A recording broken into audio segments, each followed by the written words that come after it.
Vamos a seguir con la miniserie de nuestras convicciones fundamentales. Rápido repaso de lo que hemos aprendido hasta acá. Empezamos aprendiendo acerca de la suficiencia de las Escrituras.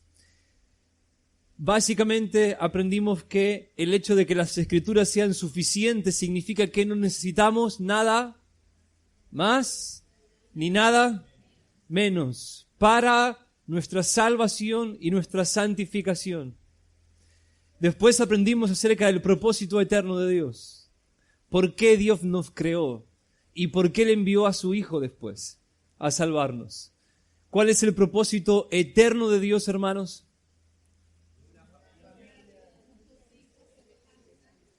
Una familia de muchos hijos semejantes a Jesús. Muy bien, hermanos. De acá a un poco de tiempo el Señor cumplirá plenamente su propósito.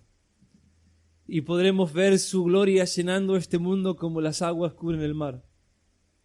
Y en mi predicación pasada aprendimos sobre el reino de Dios. Y aprendimos que el reino de Dios mayormente en la Escritura significa no solamente toda la creación, la totalidad de lo creado, sino el reino, el gobierno de Dios sobre las criaturas que libre y voluntariamente se han sometido a su autoridad. Y aprendimos que donde está su reino, está su salvación, su protección y su bendición. Cristo ha sido coronado como el Señor. El reino ha sido entregado a Él. Y de acá a un poco de tiempo, Él someterá todas las cosas en armonía con su voluntad. El Padre, por medio de su Hijo, está reuniendo todas las cosas, tanto en el cielo como en la tierra, bajo la autoridad de Cristo. Hoy vamos a aprender acerca de Cristo y el propósito eterno de Dios. El gran logro de Cristo para redimir el propósito eterno de Dios. Y hermanos, vamos a orar porque así yo estuviera en mi mejor día, sería totalmente incapaz de predicar lo que tengo que exponer hoy. Vamos a orar juntos.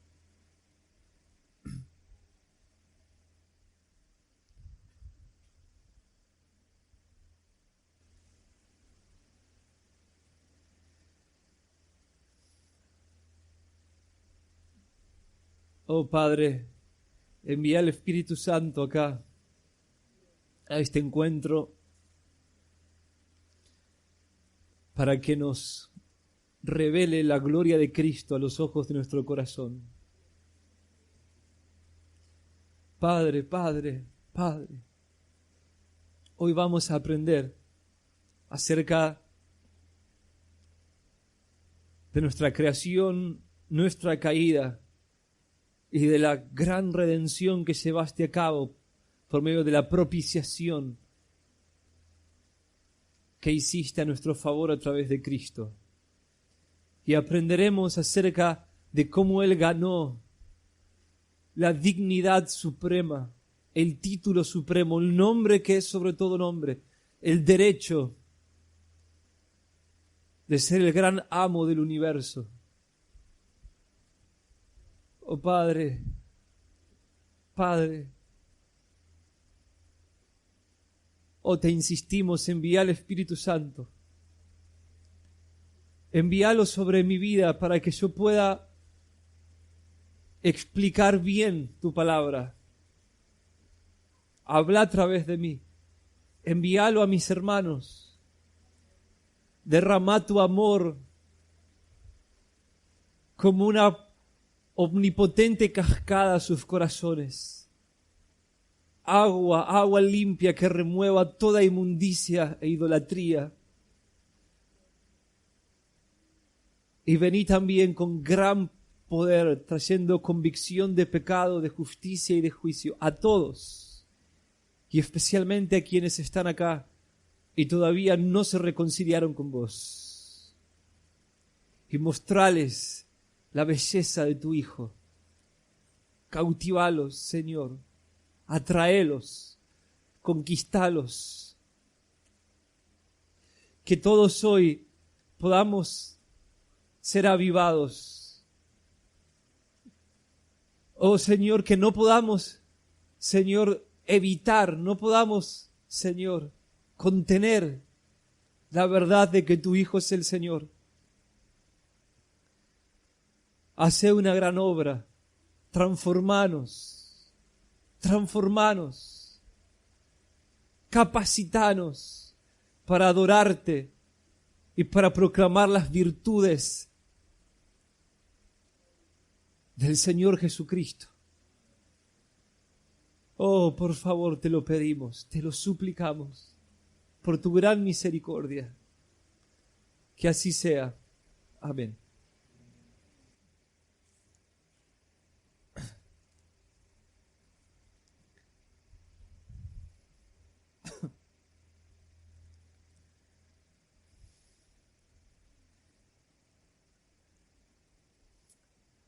Hemos aprendido, hermanos, que el propósito eterno de Dios es crear una familia de muchos hijos semejantes a Jesús. En el relato de Génesis capítulo 1, versículos 26 en adelante, nosotros encontramos el inicio en el tiempo de este propósito, la creación del hombre. Dijo Dios: hagamos al hombre a nuestra imagen, conforme a nuestra semejanza, y señoree en los peces del mar y en las aves de los cielos, en las bestias, en toda la tierra y en todo animal que se arrastra sobre la tierra. Y creó Dios al hombre a su imagen, a imagen de Dios lo creó, varón y hembra los creó, y los bendijo Dios y les dijo: fructificad y multiplicaos, llenad la tierra y sojuzgadla, y señoread en los peces del mar, en las aves de los cielos y en todas las bestias que se mueven en la tierra.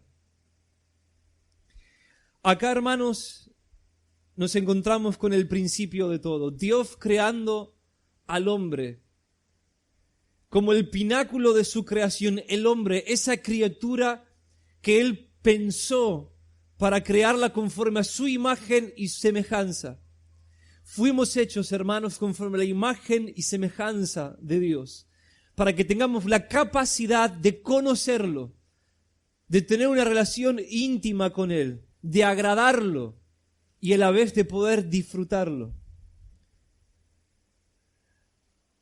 Mucho antes de la creación del espacio y el tiempo donde se hizo la materia y se creó esta tierra, este gran jardín colgante en medio del universo que Dios hizo, mucho antes de todo esto, Dios tenía un proyecto eterno.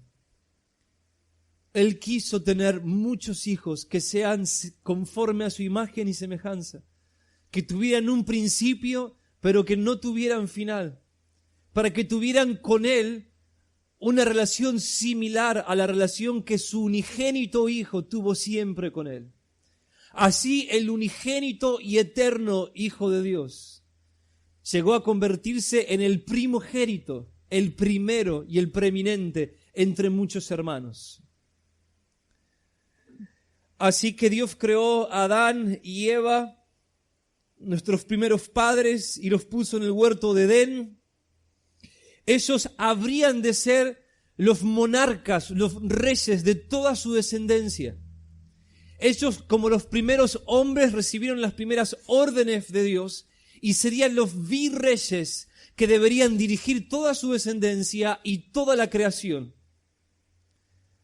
Ellos debían desarrollarse, conocer a Dios, trabajar en la tierra, llenarla, teniendo muchos hijos conforme a la imagen y semejanza de Dios, con el propósito de cumplir con el propósito eterno de Dios. Y debían hacer todas estas cosas bajo la autoridad y la guía de Dios Padre como Rey. Aprendimos, hermanos, la semana pasada que hay autoridad y hay orden en la creación. Dios el Padre es el gran Rey. Todo lo que el Padre es, el Hijo lo es y el Espíritu Santo lo es. Sin embargo, el Padre es el gran Rey. El Hijo se revela en la Escritura como eternamente sujeto a la autoridad del Padre, eternamente obediente a la autoridad del Padre. Y el Padre, cuando aprendemos en las Escrituras, hizo este mundo para su Hijo. El Padre creó este mundo y nos creó principalmente a nosotros, los hombres, para su Hijo. Somos un regalo del Padre para el Hijo. Nos entregó a Él como sus hermanos y estamos bajo la autoridad del Hijo. Pero a nosotros, como hijos, nos dio la creación bajo el cielo. Hermanos, el Padre dio esta creación y nos dio a nosotros, a nuestra raza, a la humanidad, al Hijo, pero a nosotros, la raza humana, nos entregó el cuidado, la protección y el desarrollo de la tierra. Nosotros debemos ser para esta creación lo que Dios es para nosotros. Nos dio autoridad, nos delegó autoridad. Somos virreyes. El virrey es el que reina en representación del rey. Nosotros debemos ser, hermanos, para los animales lo que Dios es para nosotros. Ellos son nuestros esclavos, el regalo de Dios para nosotros.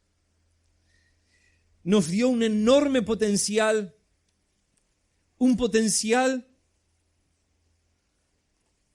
sin final, con una tierra con un potencial inmenso, a fin de que por los siglos de los siglos nosotros estemos creciendo, sirviéndolo, trabajando, recreándonos, descubriendo, haciendo, produciendo, construyendo y creando una cultura en donde la gloria de Dios, su belleza, cada vez vayan en mayor grado de aumento. Así es como debían ser las cosas. Adán y Eva debían establecer orden y desarrollo y tener una gran descendencia para el cumplimiento del propósito eterno de Dios. Piensen en eso, hermanos. Ellos fueron puestos en ese huerto con un potencial inmenso, pero todavía muy inocentes, sin desarrollo, pero el fin del hombre no debía tener fin, por así decirlo, hermanos. Creciendo y creciendo, haciendo, desarrollando, construyendo. Este mundo debía entonces estar lleno de la gloria de Dios manifestada en la imagen de Dios en el hombre y en las creaciones que nosotros haríamos con el ingenio y la inteligencia que Dios nos dio. Debíamos llenar esta creación de la belleza, del carácter de Dios y haciendo obras creativas, trabajando en la tierra como Dios creó los cielos y la tierra. Debíamos imitar como hijos de Dios a nuestro Padre y crear cosas nuevas, crear belleza, vez tras vez y más y más y más y más. Imagínense, hermanos, por un momento, ¿cómo sería este mundo si nuestros padres hubiesen sido obedientes? ¿Cómo este mundo hoy estaría lleno de hombres, cada hombre distinto, cada hombre con un resplandor diferente, cada hombre con un brillo más grande que el brillo del rostro de Moisés cuando pasó 40 días en la montaña con el Señor? Cada hombre creciendo sin fin, más y más en comunión y conocimiento de la gloria infinita de nuestro Padre. Cada hombre deleitándose más y más en el Padre. La presencia de la Trinidad paseándose en medio nuestro. Y nosotros liberando bajo la autoridad y dirección de Dios todo nuestro potencial.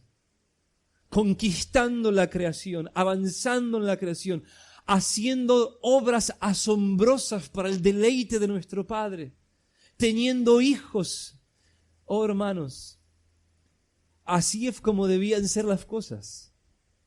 La cultura debía ser cada vez un reflejo más fino, más bello, más hermoso, más cautivador, más y más feliz de quién es nuestro Padre. Sin embargo, ahí tenemos a Adán y Eva en el huerto con toda esta perspectiva y posibilidades por delante, pero un enemigo aparece.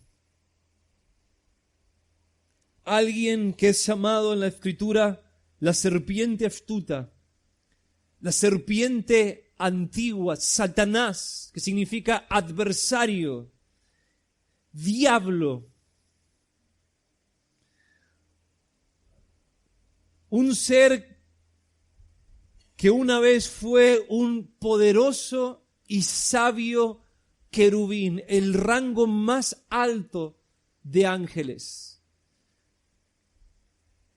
Ese rango de seres espirituales diseñado por Dios especialmente para habitar en su presencia inmediata, para dirigir al resto de los ángeles y servir a la raza humana.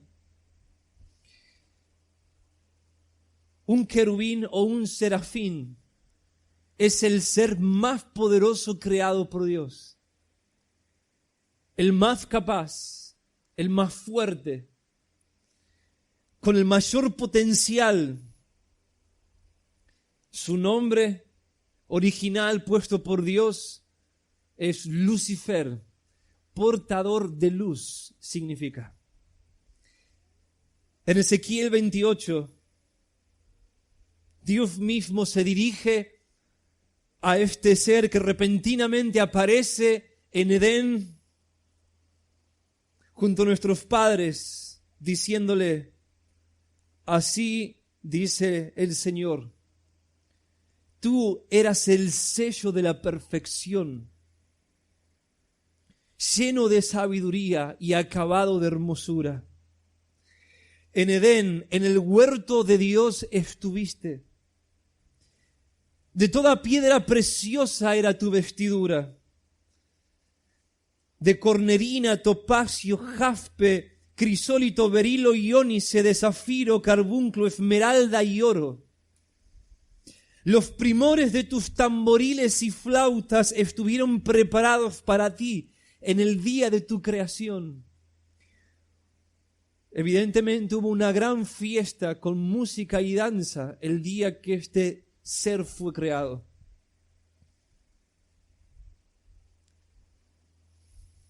Tú, querubín grande, protector, yo te puse en el santo monte de Dios, el lugar más santo, el lugar santísimo de la creación, la presencia inmediata de Dios.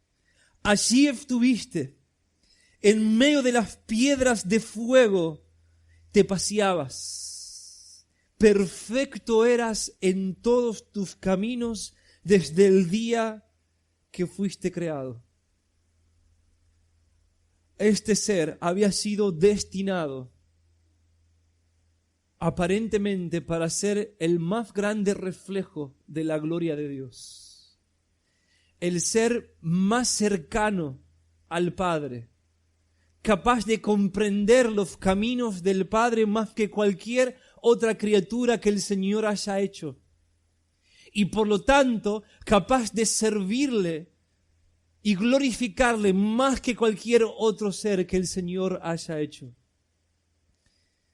Sin embargo, cuando Él llega al huerto de Edén, algo había pasado. En su alma, perfecto eras en todos tus caminos, hablando en tiempo pasado, dice el Señor. Desde el día que fuiste creado hasta que se halló en ti maldad. Se enalteció tu corazón a causa de tu hermosura. Corrompiste tu sabiduría a causa de tu esplendor, y yo te arrojé por tierra. Versículo 2. Se enalteció tu corazón. Esto fue lo que sucedió. Y dijiste: yo soy un Dios. En el trono de Dios estoy sentado en medio de los mares, y has puesto tu corazón como corazón de Dios. Hubo un momento en que Lucifer dejó de contemplar la gloria de Dios, a cuya imagen él había sido creado. Dejó de mirar la fuente de la que provenía su sabiduría, su alegría, su pureza y su poder. Y él comenzó a mirarse a sí mismo. Y comenzó a ver, independientemente de su padre, la gloria que él había recibido. Y vio que él tenía más belleza, que era más semejante al Padre y que era más sabio y más fuerte que el resto de los ángeles, y vio el alto rango que él ocupaba y todo lo que él había aprendido y era capaz de hacer. Entonces él dijo: ¿por qué voy a ser un esclavo cuando puedo ser amo? ¿Por qué he de ser una simple criatura cuando puedo ser Dios? ¿Por qué he de seguir las órdenes del Padre cuando yo puedo decidir mi propio destino? En ese momento, él puso su corazón como el corazón de Dios. Hermanos, este es el nacimiento de la maldad. ¿Qué es maldad? Hasta que se halló en ti maldad, dice el Señor. Perfecto eras hasta que se halló en ti maldad. ¿Y cuál es esa maldad? Se enalteció tu corazón. Llegó a tener un concepto de sí mismo más grande que el que Dios le había dado.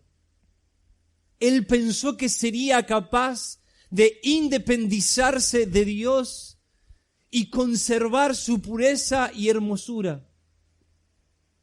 Él pensó que ya no necesitaba a Dios. Él llegó a estar en desacuerdo con los planes y diseños de Dios. Llegó a juzgar y asesinar a Dios en su corazón y a decir: no es justo el propósito eterno de Dios.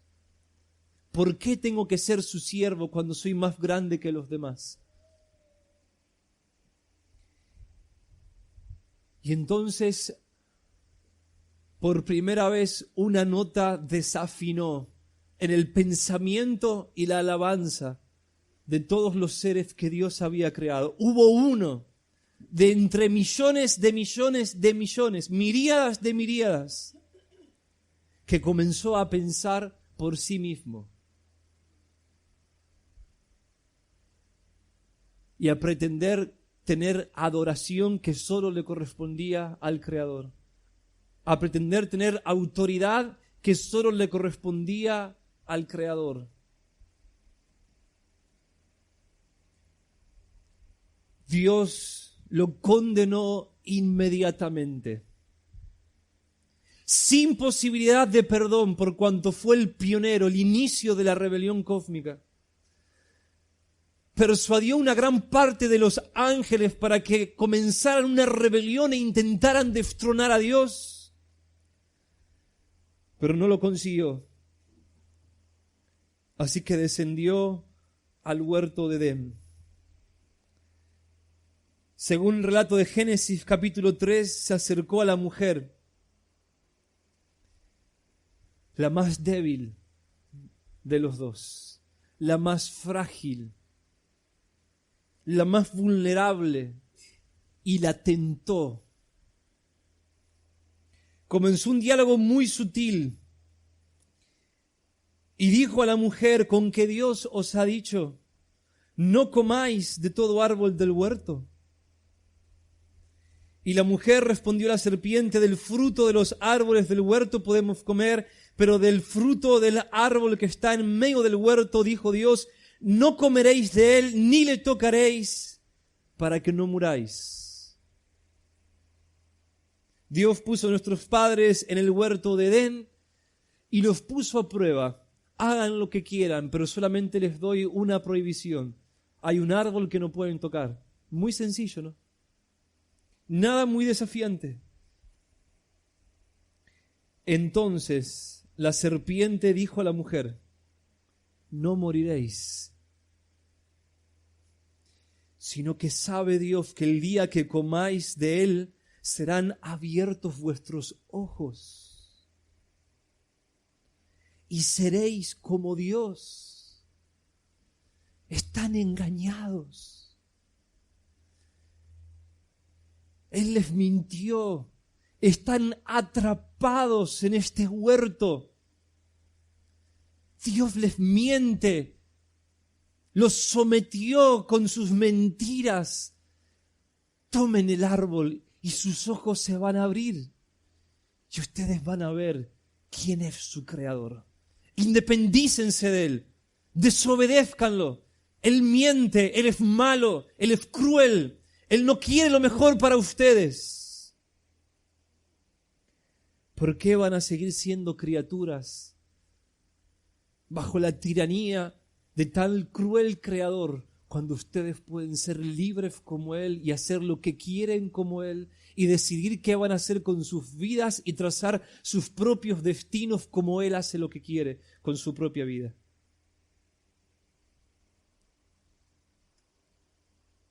El primer error de Eva fue conversar con esta criatura, con Lucifer. Jamás tendría que haber prestado atención. Jamás debió haber existido esta conversación. Pero ella escuchó. Prestó atención al razonamiento perverso de Lucifer.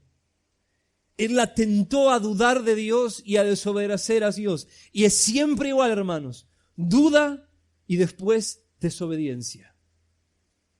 Duda y después desobediencia. Y la mujer vio el árbol. Y vio la mujer que el árbol era bueno para comer y que era agradable a los ojos. Árbol codiciable para alcanzar la sabiduría. Esto es la verdad. La supuesta verdad oculta por Dios. Y tomó de su fruto y comió y dio también a su marido, el cual comió así como ella.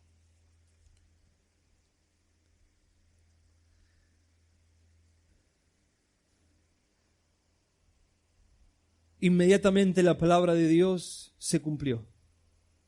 El día que de él comieres, ciertamente morirás. Inmediatamente el espíritu de nuestros padres fue separado de su creador. Inmediatamente perdieron el gozo, la paz, el resplandor, la pureza. Se opacaron sus almas, se marchitó su espíritu. Algo se torció dentro de ellos. Inmediatamente deseos egoístas de buscar su propio beneficio, dudas, temores, culpa, dolor, surgieron en sus emociones que hasta el momento solo habían probado la miel más dulce. Su alma se fragmentó, se destruyó, la imagen de Dios en ellos se partió.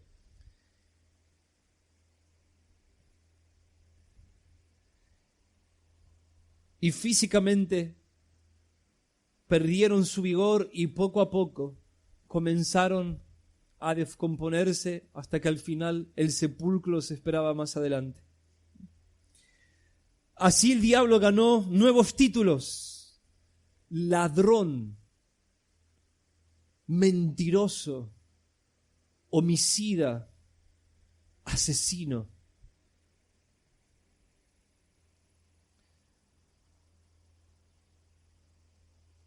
Y usurpó la autoridad que le correspondía al hombre.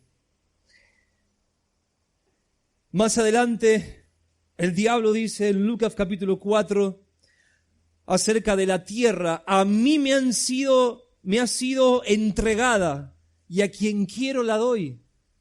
Pregunta, hermanos, ¿a quién se le dio la autoridad para señorear sobre esta tierra? Al hombre. ¿Pero quién tiene ahora la autoridad? El diablo. No hay punto medio acá. Cuando nuestros padres obedecieron el consejo de Satanás, inmediatamente se sometieron a él. Como criaturas se sometieron a una criatura un poco superior. Y entonces, judicialmente, el Creador cumplió su amenaza y entregó a nuestros padres y a toda nuestra raza en manos de Satanás. En Apocalipsis capítulo 12, versículo 9 se nos dice: el cual engaña al mundo entero. Desde entonces Él tiene libertad para engañar y hacer caer y torcer a todos los hombres. Pablo lo llama en 2 Corintios capítulo 4, versículo 4, el Dios de este siglo. Oh, hermanos, tan solo piensen en lo que Pablo está diciendo, el Dios con minúscula, Dios de este siglo. Aquel que, si no fuese por ciertos límites que Dios le pone, hace lo que le place. Así, este mentiroso serafín llegó lleno de envidia al huerto de Edén. Si yo no pude, ustedes tampoco. Si yo voy a ser condenado, si fracasé en mi intento de destronar a Dios, entonces ustedes irán conmigo. Él sabía que el destino de nuestra raza era incluso llegar a ser superior a su propia raza. Y llegó lleno de envidia y con su lengua asesinó a nuestros padres. Y así salieron Adán y Eva del huerto de Edén, confundidos, descarriados, perdidos, atormentados, solos. La tierra comenzó a dar cardos.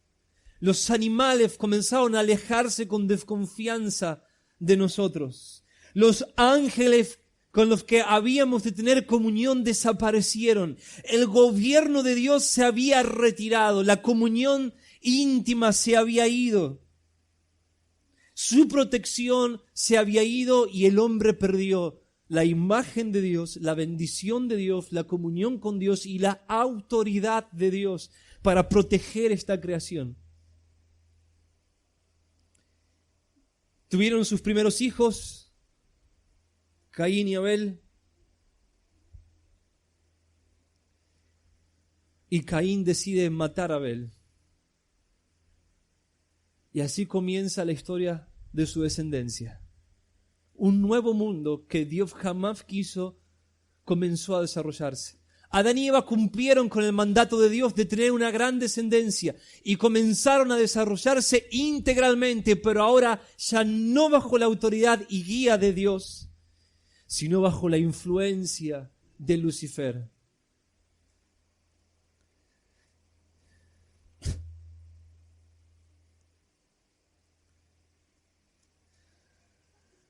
Así el hombre comenzó a crecer.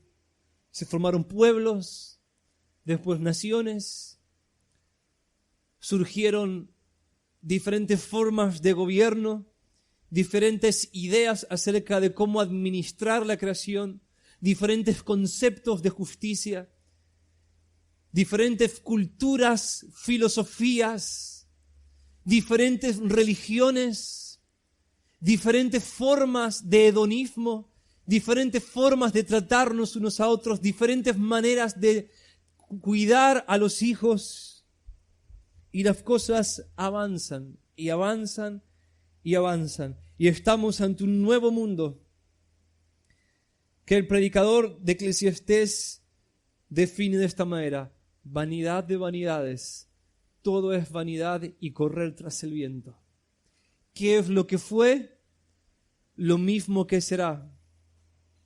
He aquí, solamente esto he hallado, dice este hombre sabio al contemplar el monótono y triste cuadro de la raza humana. He buscado y esto he hallado, que Dios hizo al hombre recto, pero ellos buscaron muchas perversiones. El corazón de los hijos de los hombres está lleno de mal y de insensatez en su corazón durante su vida, y después de esto se van a los muertos. Y así todo seguía, nada nuevo debajo del sol. Hasta que un día un hombre aparece en el desierto. Y se encuentra con Juan el Bautista, que milagrosamente nació de una anciana estéril. Se bautizó en medio del desierto. Y en ese momento algo nuevo bajo el sol sucedió. La voz del Padre, el Creador, se escuchó desde los cielos. No se escuchaba desde los días de la ley en el Sinaí, donde Él entregó su ley al pueblo de Israel y les advirtió que iban a morir si desobedecían. Una vez más, la voz de Dios se escucha y dice: este es mi Hijo amado, quien tanto complace mi corazón. Este es mi Hijo amado, quien tanto deleite me trae. Los cielos se abren a continuación y el Espíritu de Dios, que se paseaba sobre la faz de esta tierra en el principio de la creación, desciende corporalmente en forma de paloma y reposa sobre él. ¿Quién es este hombre? Inmediatamente se va al desierto. 40 días solo, en medio de las fieras, sin comer, sin beber, sin ver a nadie. Y Lucifer aparece. Y comenzó una épica batalla entre este hombre a quien Dios acaba de reconocer como su hijo y Lucifer.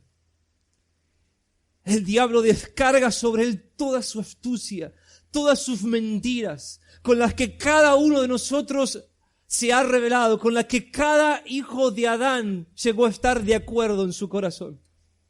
Todo su arsenal, toda su malicia, toda su sabiduría perversa. Hermanos, el diablo no es burdo. Él nos tienta. Él tienta, él miente, pero él no es burdo. Él convenció a nuestros padres de abandonar el gozo inefable y glorioso en el que ellos existían.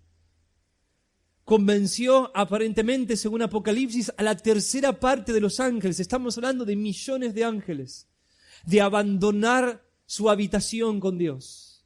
¡Qué poder de persuasión! No debemos ni siquiera hablar con Él, no podemos hablar con Él, no tenemos posibilidades. Todos hemos fallado. Aún los hombres más cercanos a Dios, todos hemos sucumbido. Sin embargo, cada tentación que el diablo lanzó con todo el poder de su influencia cayó como una flecha en el agua. Este nuevo hombre le dijo una y otra vez, si mi Padre quiere, lo hago. Si mi Padre no quiere, no lo hago. Llegó el pináculo de la tentación. Le ofreció todos los reinos de este mundo. Todo lo que tengo, te lo doy, si postrado me adorás. Estoy dispuesto a darte mi lugar, todo lo que tengo, a darte a la raza humana entera, si tan solo te postrás ante mí. Y él le dijo, escrito está, Lucifer, al Señor tu Dios adorarás y a Él solo servirás. Vete de aquí, Satanás. Y Lucas nos dice, después de que hubo acabado toda tentación, se fue. ¡Qué derrota! La primera vez que perdía una guerra. Nuestros padres cayeron a la primera tentación y desde entonces pan comido. Todos caímos a la primera tentación. Durante 40 días, de día y de noche, solo sobre él, con todos sus demonios rodeando a este nuevo hombre, y ni siquiera pudo moverlo un centímetro debajo de la autoridad de su padre. Acá había uno capaz de decir, mi comida es hacer la voluntad de mi Padre y acabar su obra.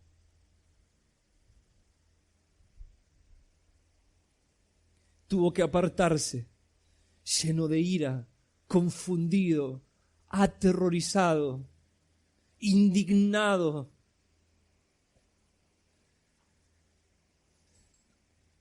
Y así él vuelve del desierto. Se manifiesta públicamente en Galilea y comienza a abrir su boca y a decir: el reino de los cielos se ha acercado, el tiempo se ha cumplido, arrepentíos y creed en el Evangelio. La gente comenzó a golparse ante él.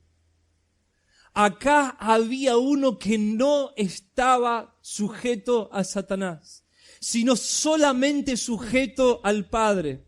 Uno en quien el diablo no tenía parte, uno que no estaba infectado como todos nosotros, uno que estaba libre. El reino de Dios estaba sobre él, y como el reino de Dios estaba sobre él, él tenía la autoridad que Adán y Eva perdieron en Edén. Y él comienza a hacer ejercicio de esa autoridad. Así que decía a los paralíticos: levántate y anda. Y los paralíticos se levantaban y andaban. Decía a los ciegos: vean. Y los ciegos veían. Una vez se paró ante la tumba de un muerto de 4 días y le dijo: Lázaro, ven fuera. Y el muerto salió caminando con las vendas podridas, pero el cuerpo completamente restaurado. Una vez, un hombre que contenía dentro de él una legión completa de demonios apareció ante él. No lo podían tener ni con cadenas, ni entre muchos hombres. Vivía en un sepulcro y cuando lo ve, corre hacia él, se postra ante sus pies y dice: ¿qué tenés contra nosotros? Viniste a atormentarnos antes de tiempo. Y con una sola palabra los demonios le obedecían. Id, les dijo. Y la legión entró en un hato de cerdos que se precipitaron hacia el mar. Y avanzaba, y avanzaba. Multitudes los rodeaban, los sanaba a todos, resucitaba a los muertos, los cojos caminaban, los ciegos veían, revelaba misterios, y todos se preguntaban: ¿quién es? ¿Quién es? Perdonaba pecados. ¿Quién es este hombre? ¿Quién es?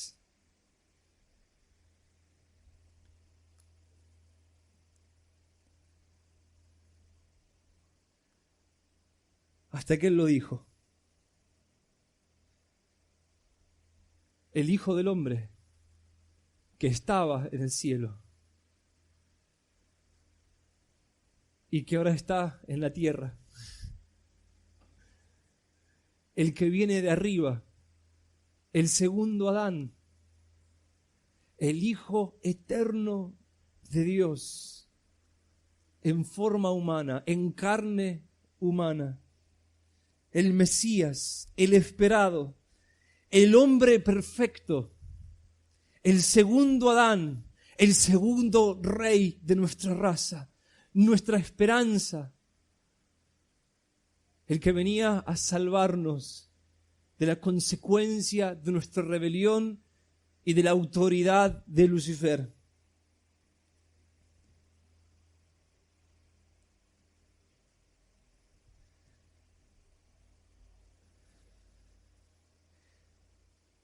Pronto se acercó la culminación de su misión. Existía un problema que parecía imposible de resolver entre nuestra raza y Dios. El problema entre la santidad de Dios y nuestro pecado. Dios dijo en Edén a nuestra raza: el día que comieres ciertamente morirás. Cuando me desobedezcan, ciertamente morirán. Más adelante Él confirma su palabra y dice, he aquí, todas las almas son mías. Como el alma del Padre, así el alma del Hijo es mía. El alma que pecare, esa morirá. Separación eterna de Dios significa muerte. Separación eterna de Dios.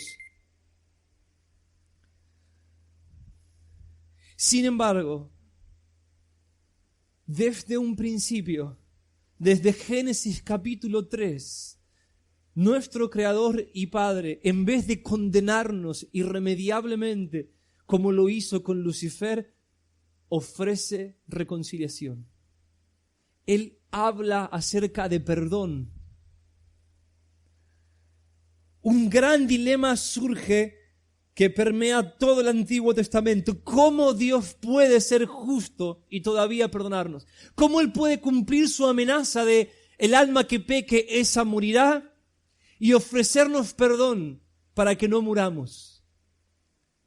Si Él cumplió su palabra con Lucifer, y no hay remedio, no hay esperanza, no hay vuelta atrás por cuanto la palabra de Dios es firme a causa de su justicia, ¿cómo Él puede entonces decir a nuestra raza, el día que coman van a morir, el alma que peque ciertamente morirá, y después ofrecer perdón?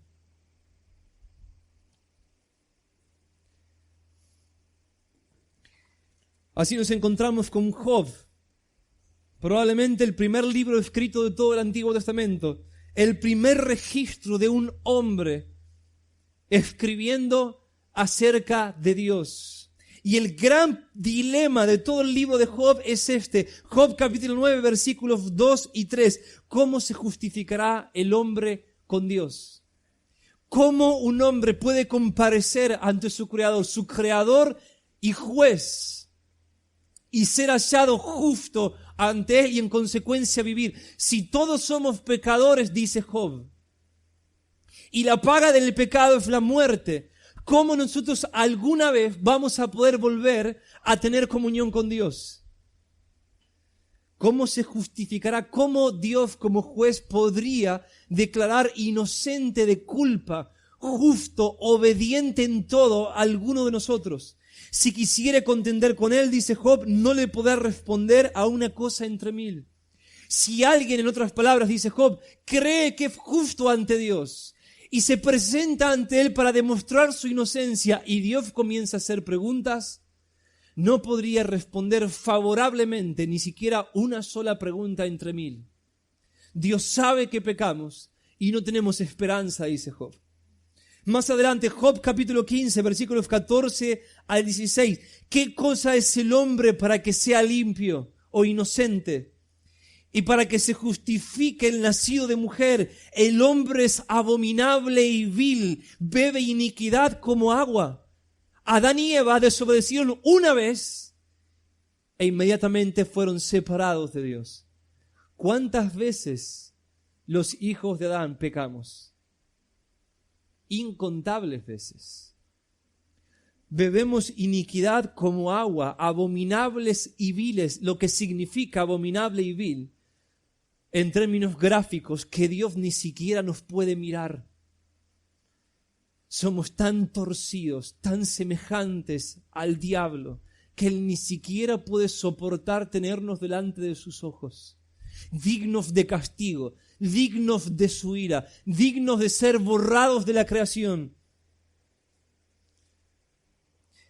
El tiempo pasa, Dios se revela a Moisés. Moisés está en la montaña, 40 días con Dios. ¿Quién sos, Creador nuestro? ¿Quién sos? Y él dice, Jehová, Jehová, fuerte, misericordioso y piadoso, tardo para la ira y grande en misericordia y verdad, que guarda misericordia millares, que perdona la iniquidad, la rebelión y el pecado, y que de ningún modo tendrá por inocente al malvado. ¡Qué tensión! Perdono la iniquidad, la rebelión y el pecado, lo que significa el lenguaje hebreo. Perdono todo tipo de pecado, todo tipo de rebelión, pero a la vez no puedo tener por inocente al malvado. ¿Cómo entonces podés perdonar? Hermanos, entiendan la gravedad de este dilema es un dilema acerca de la integridad del carácter de Dios. El diablo no tiene perdón. ¿Por qué? Porque Dios es justo. No hay esperanza de salvación. ¿Por qué? Porque Dios es justo. No puede haber perdón. Él sería un juez corrupto si lo trata como si no hubiese hecho nada. Y si Dios es corrupto, ay de nosotros. Pero Él trata al hombre de una manera diferente, sin ninguna explicación, sin más, y afirma una y otra vez: la paga del pecado es muerte, no tendré por inocente al culpable, no voy a justificar al pecador, pero a la vez ofrezco perdón. ¿Cómo Dios puede ser justo y todavía ofrecernos perdón? El gran dilema de todo el Antiguo Testamento. Quiero que sientan eso en sus almas, hermanos.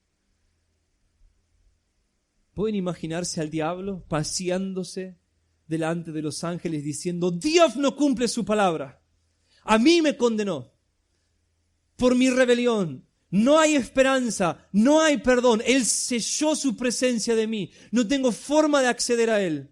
Y miren lo que Él hace con los hombres. Él los favorece a ellos. Él no cumple su palabra con ellos. Les dijo lo mismo que me dijo a mí y a nuestra raza, los ángeles, y miren, hay perdón para ellos. ¿Por qué Adán y Eva pueden volver a tener una relación con Él? ¿Por qué Abraham? ¿Por qué Noé? Si todos son pecadores. ¿Por qué David? Y susurraba esta argumentación en las mentes de todos los ángeles y de todos los hombres sin cesar. Su gran acusación contra Dios. Tengo algo que decir contra Dios. ¿No ven que Él miente? Él no cumple su palabra. Los salmistas hacían canciones donde expresaban su perplejidad. Como en el Salmo 49, versículos 7 al 9. Sacrificaban animales como sustitutos por su pecado, mataban animales para tratar de redimirse, de expiar sus culpas, pero no era suficiente. No había ningún resultado, entonces ellos cantaban: nadie podrá en manera alguna redimir a su hermano, ni dar a Dios su rescate, porque la redención de su vida es de gran precio y no se logrará jamás, para que vivan adelante para siempre y nunca vea corrupción. Sacrificaban animales inocentes con la esperanza de que Dios aceptara la paga de la muerte de ellos como su propia paga, pero no era suficiente. Y nadie podía ofrecerse, ningún hombre en lugar de otro, porque todos somos pecadores. ¡Qué gran dilema!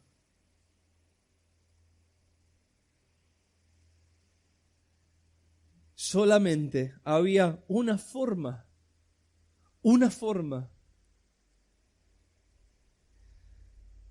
en la que Dios podía perdonarnos realmente sin violar su justicia. Tenía que levantarse de entre nosotros un segundo Adán, un representante, un hombre con nuestra carne y nuestra sangre, hermano nuestro, hijo de nuestros padres. Ganar la prueba que nuestros padres perdieron en Edén, ser tentado y aprobar. Y entonces, libre y voluntariamente, ofrecer su vida en sustitución por la nuestra. Sacrificarse libre y voluntariamente en nuestro lugar. Pagar la paga del pecado, que es la separación de Dios, la muerte, y regalarnos el lugar, los méritos, la justicia de su propia vida. Una doble sustitución.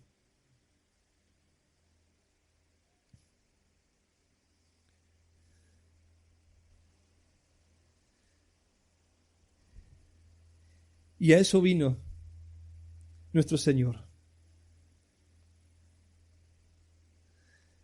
No había venido simplemente a enseñar, había venido a resolver el problema realmente. había venido a morir y para eso tenía que ser tentado, para eso tenía que ser probado, tenía que llegar al final después de 33 años de prueba en perfecta inocencia y ofrecerse voluntariamente en sacrificio a Dios. Y ahí lo vemos en Getsemaní.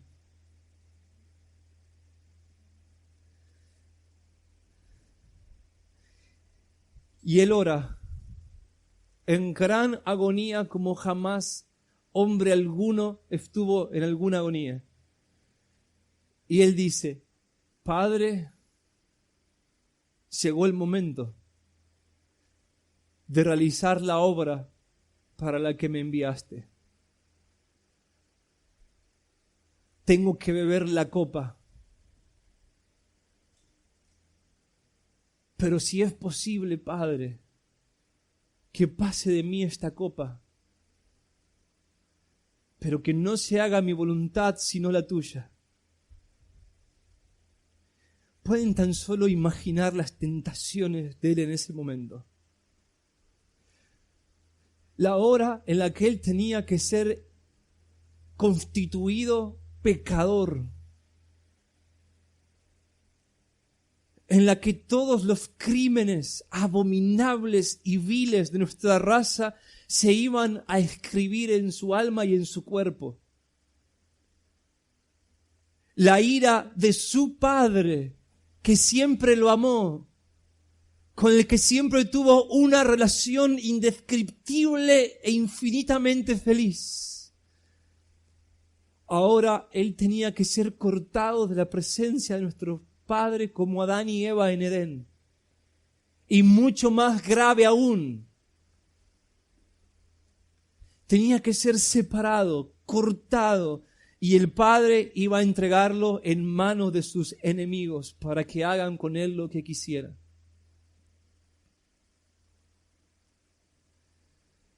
El diablo lo tentaba.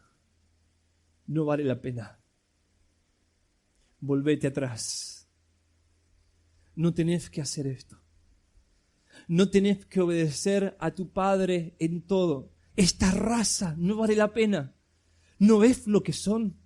Todos pecaron, todos rechazaron al Padre. Ninguno quiere obedecerte, ninguno quiere recibirte, ninguno te quiere como rey. Y él en gran agonía y sudando grandes gotas de sangre en esa gran y final batalla decía una y otra vez, no se haga mi voluntad, sino hágase la tuya. Estamos ante el acto de obediencia más grande jamás cometido. No se haga mi voluntad, sino la tuya, Padre. Y el Padre respondió, Hijo, no hay alternativa. Si no te sacrifico, si no te destruyo, si no te castigo a vos en lugar de ellos, no hay forma en la que yo pueda perdonar a los hombres que hice para que sean tus hermanos. Y mi amor por ellos es tal que no escatimo ni siquiera tu propia vida. Los quiero de regreso, cueste lo que cueste. Y la Escritura nos dice, y habiendo amado los suyos que estaban en el mundo, los amó hasta el fin. Juan capítulo 13, versículo 1. Los amó, en griego dice, hasta el colmo, hasta lo extremo. Y el Hijo entonces dijo, Padre, que se cumpla tu propósito eterno. Lo voy a redimir. Los voy a traer de nuevo. Los voy a librar de Satanás. Los vamos a perdonar.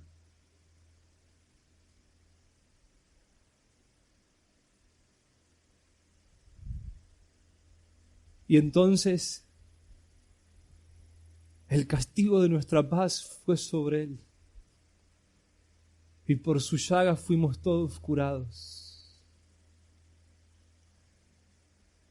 Él fue molido quebrantado, torturado, golpeado, burlado, escarnecido, escupido, colgado, crucificado, abandonado, condenado. Y cuando Él estaba en su más grande agonía, Él dice, consumado es. No lo dijo así. ¡Consumado es! Se escuchó la voz. Con toda la fuerza de su amor por el Padre y por nosotros, Él clamó a gran voz antes de entregar su espíritu, ¡consumado es! Se acabó. Se logró. El sacrificio se hizo. Está pagado. ¿Qué fue consumado? Y habiendo efectuado la purificación de nuestros pecados, nos dice el libro de Hebreos, se sentó a la diestra de la majestad en las alturas. Con una sola ofrenda hizo perfectos para siempre a los santificados. Por medio de la muerte destruyó al que tenía el imperio de la muerte, esto es, al diablo, y librar a los que estábamos sujetos a él. ¿Cómo lo hizo?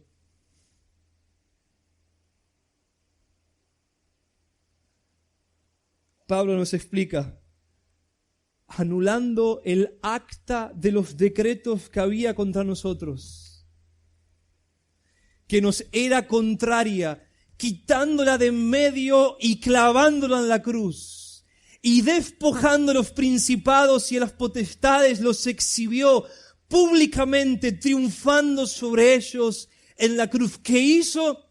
Le quitó al diablo la única arma que tenía, el pecado no perdonado. Satisfizo la ley en nuestro lugar, dándole la obediencia que no podemos darle y la paga de la desobediencia. Le quitó al diablo el acta de decretos, de pecados que él usaba en nuestra contra. La quitó de sus manos, la llevó ante la ley de Dios y dijo, Padre, lo pago todo. Cuando sus manos fueron traspasadas en ese madero, el acta fue traspasada, destruida. El registro de todos nuestros pecados que el diablo usaba para tener lugar en nuestras vidas. Y la sangre que fluyó de él borró todo pecado, toda iniquidad, toda rebelión. Oh hermanos,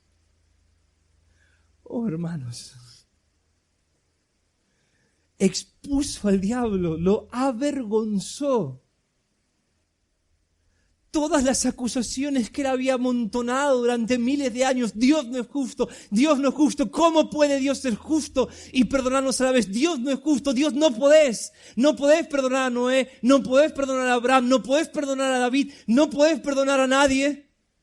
Lo dejó en ridículo. Dios respondió, sí puedo perdonar a Noé, sí puedo perdonar a Abraham, sí puedo perdonar a David, sí puedo perdonar a quien yo quiera, porque soy el justo y el que justifica.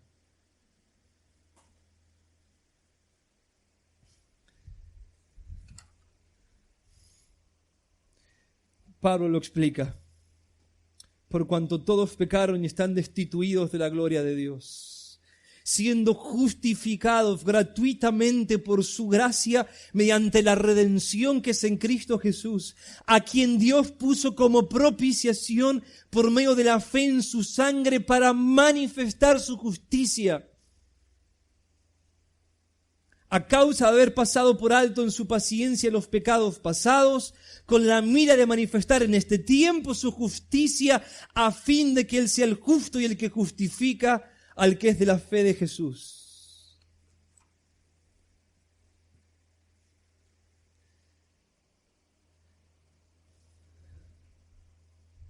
Su espíritu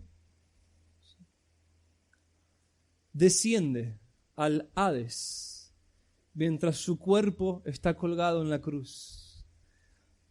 Pablo nos dice en Efesios 4:9, descendió a las profundidades de la tierra.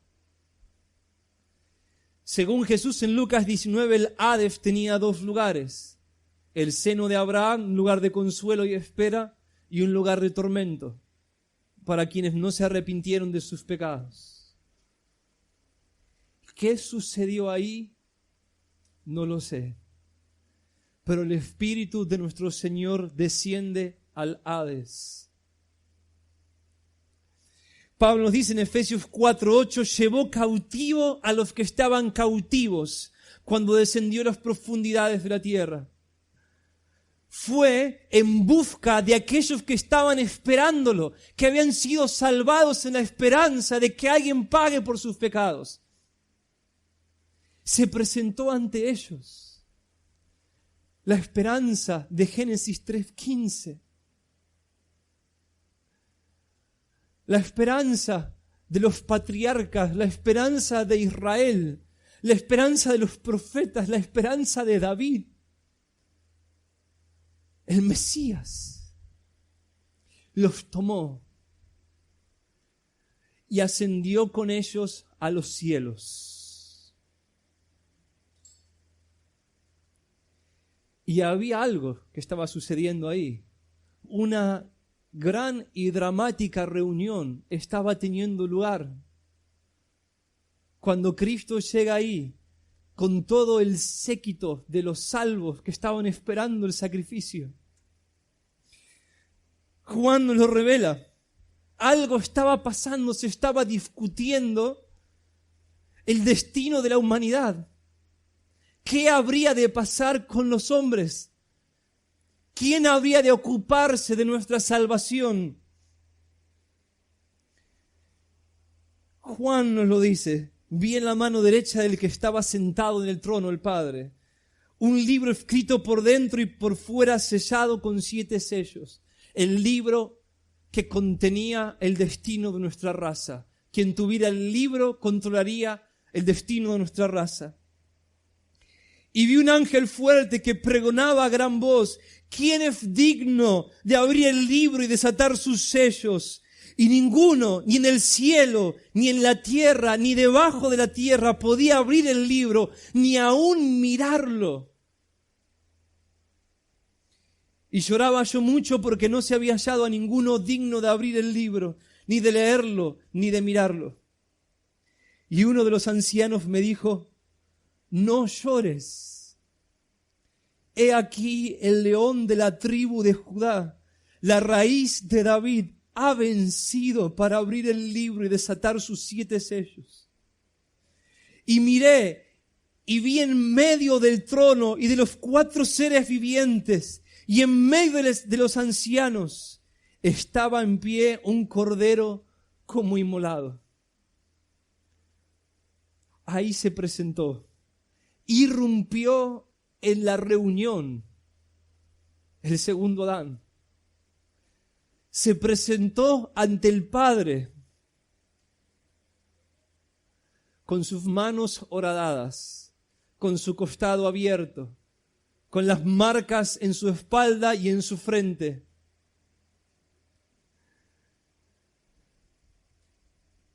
Y vino, nos dice Juan, y tomó el libro de la mano derecha del que estaba sentado en el trono. Oh, hermanos, entró al santuario de Dios, a la gran reunión donde se encontraban los serafines y los ancianos, las criaturas más cercanas encargadas de gobernar la creación, y él entra, irrumpe, camina derecho hacia el trono, se dirige al Padre y con toda autoridad hace lo que ninguno de los gobernantes que estaban ahí era capaz de hacer: tomar el libro de la mano derecha del Padre. Y cuando hubo tomado el libro, los 4 seres vivientes y los 24 ancianos se postraron delante del Cordero. Todos tenían arpas y copas de oro llenas de incienso, que son las oraciones de los santos. Y cantaban un cántico nuevo diciendo: digno eres de tomar el libro y abrir sus sellos, porque tú fuiste inmolado y con tu sangre nos has redimido para Dios de todo linaje y lengua y pueblo y nación, y nos has hecho para nuestro Dios reyes y sacerdotes, y reinaremos sobre la tierra.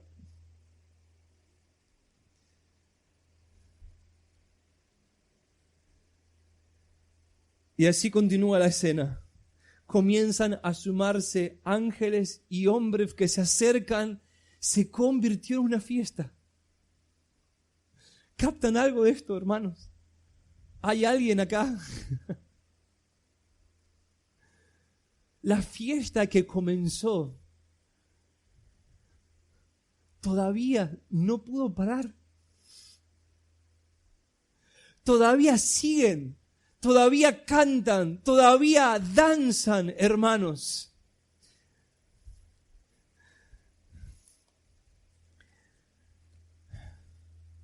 Entonces el padre dijo a su hijo: siéntate a mi diestra hasta que ponga a todos tus enemigos por estrado de tus pies.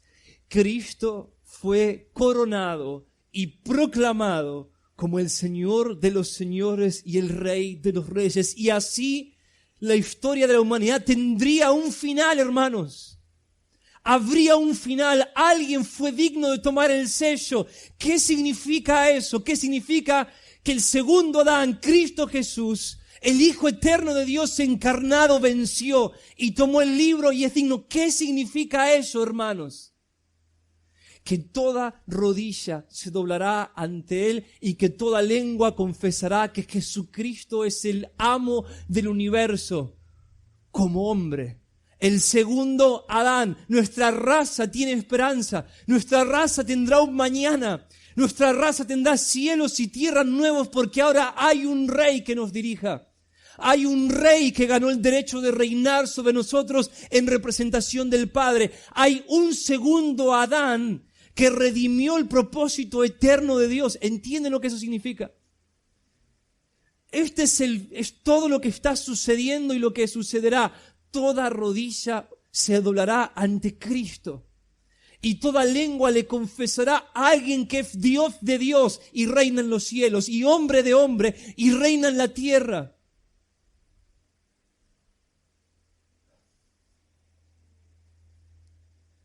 Así Cristo recuperó lo que Adán perdió.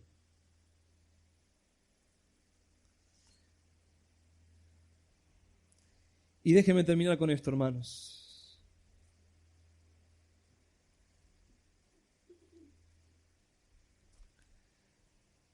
Antes de ascender a los cielos, Él se acercó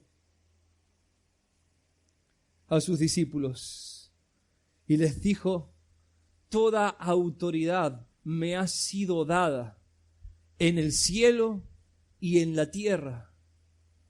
Por tanto, id y haced discípulos de todas las naciones, enseñándoles todas las cosas que os he mandado, y he aquí yo estoy con vosotros todos los días hasta el fin del mundo. ¿Qué hicieron, hermanos? Ellos creyeron.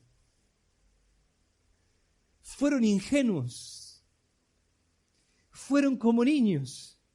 Si Él tiene toda autoridad en los cielos y en la tierra, significa que el hombre fuerte, el diablo, fue atado. Significa que ya no nos puede detener. Significa que Él gobernará sobre esta tierra. Creyeron, hermanos. Creyeron, ingenuamente creyeron y comenzaron desde Jerusalén hasta lo último de la tierra a predicar el evangelio y a ser discípulos. ¿Qué no les hicieron? ¿Qué no les hicieron? Los torturaron, los mataron, como cantábamos hoy. fueron contados como ovejas para el matadero, pero siguieron y siguieron y siguieron y siguieron. ¿Por qué? Porque creyeron. ¿Qué debemos hacer nosotros, hermanos? Debemos creer como ellos creyeron. Así es como todo comienza, creer, creer. Él es el rey de la tierra. E ir y reclamar su corona sobre esta tierra, sobre los reyes, sobre los hombres. El mundo, hermanos, ya no es igual. El Espíritu de Dios está paseando sobre la faz de esta tierra y nuestra conversión, gentiles sin esperanza y sin Dios en el mundo, es la evidencia de que las cosas cambiaron. Cuando Cristo resucitó al tercer día entre los muertos, todo cambió. Fue el comienzo de la consumación del reino de Dios. La muerte fue vencida y hoy cantamos: ¿dónde está, oh muerte, tu aguijón? ¿Dónde, oh el sepulcro, tu victoria? Hay un rey de reyes y un señor de señores que está con nosotros todos los días.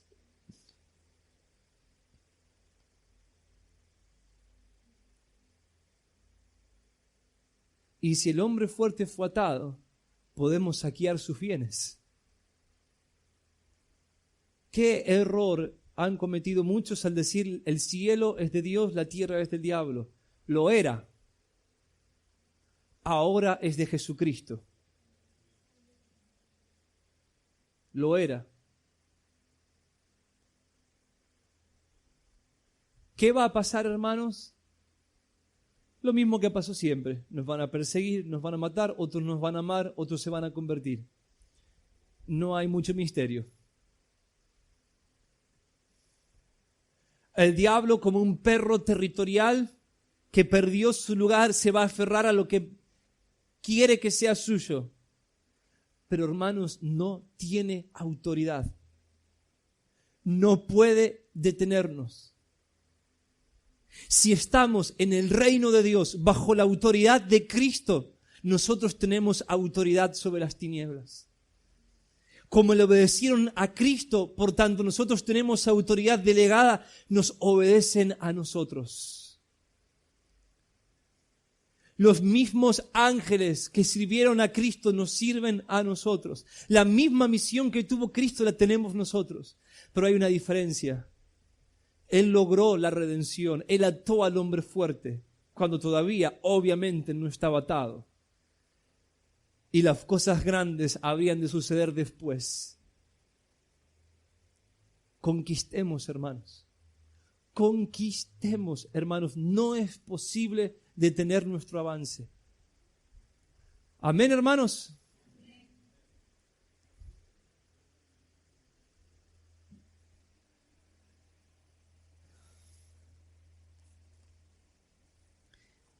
Déjenme decirles esto último.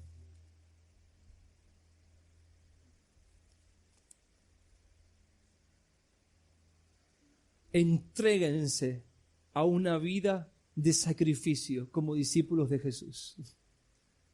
No hay forma en la que el diablo nos detenga si nosotros seguimos las pisadas de Jesús. De otra manera, obviamente, no vamos a lograr nada. Entréguense a una vida de sacrificio, de oración, de ayuno, de buenas obras, de predicación, de comunión con propósito. Entréguense. Hoy, por cuanto la cultura es mundana y pertenece al Dios de este siglo, se nos dice: salid de esta perversa generación y sirvan al Señor. Sírvanlo sin contaminarse, sírvanlo. Déjenme usar esta expresión. El Padre se embarazó de nosotros antes de tan solo crearnos. Ahí estaba, nos amaba, se embarazó de nosotros.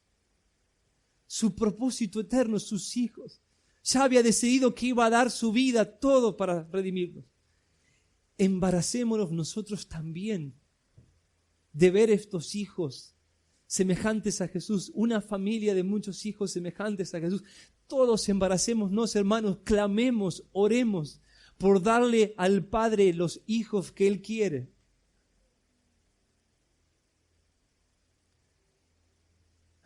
Oh Padre, oh Padre, oh Padre.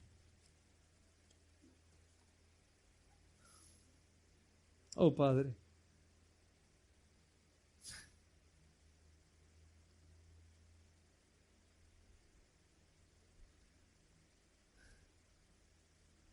Oh Padre, Padre, Padre, Padre. Somos hombres y no Dios. Somos tuyos y no nuestros. Tu Hijo es digno y no nosotros. A vos sea la gloria y no a nosotros. Se haga tu voluntad y no la nuestra. Venga tu reino, que perezca el nuestro. Hágase tu voluntad en esta tierra, así como en los cielos. Usa nuestros cuerpos, Señor. Nos entregamos a vos como sacrificio vivo. ¿Qué más, Señor? La gloria nos espera. Todas nuestras aflicciones son como nada y menos que nada, leves y temporales. Pretensiones no tenemos. Ambiciones las crucificamos.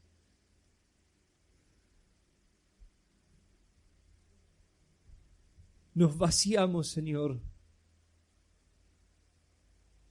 para que vos nos llenes. Forma la imagen de tu Hijo en nosotros. Amén.